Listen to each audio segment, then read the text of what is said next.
नमस्ते, प्रणाम बा, राम राम बा दीदी बहनी अम्मा चाची बाबू भैया सबसे। तो चलत है आप लोगन के बहुत प्यारा सोहर गीत सुनावे, दर्द भरा सोहर गीत बा। तो देखिए, एक औरत है, उनको बच्चे नहीं हो रहे हैं तो सब लोग कैसे ताना दे रहे हैं, सास ननद जेठानी।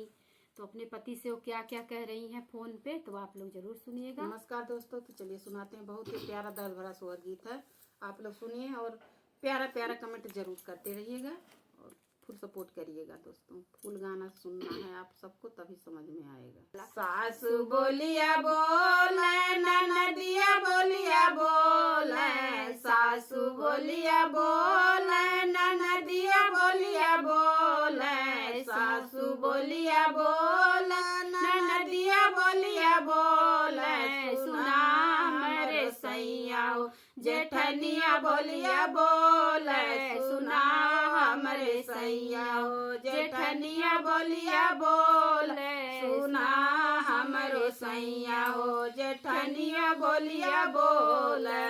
बाझिनी के ताना दई के मुहवा हमसे मोड़े, बाझिनी के ताना दई के मुहवा हमसे मोड़े, सुना हमरे सैया जेठनिया बोलिया बोले, सुना हमरे सैया जेठनिया बोलिया बोले, सुना हमरे सैया।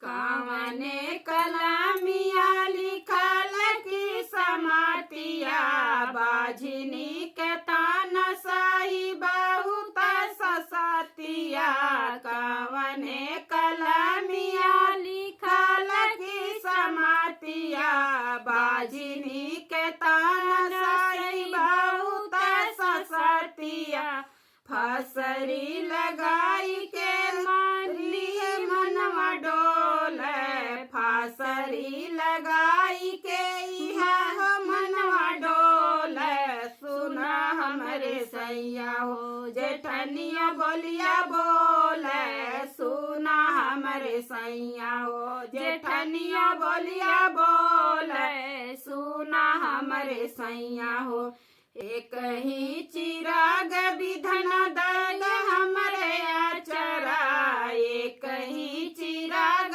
विधन दर्द हमरे आचरा, तोह से हो बझिनिया लगाए बाटे आसरा, तोह से हो बझिनिया लगाए बाटे आसरा, तोह से हो बझिनिया लगाए बाटे आसरा, कैदहु उपकार यतना लालना गोदिया खेले, कैदहु उपकार यतना लालन गोदिया खेले, कैदहु उपकार यतना लालन गोदिया खेले, सुना हमरे विधना सबके बोलिया बोले, सुना हमरे विधना सबके बोलिया बोले, सुना हमरे विधना।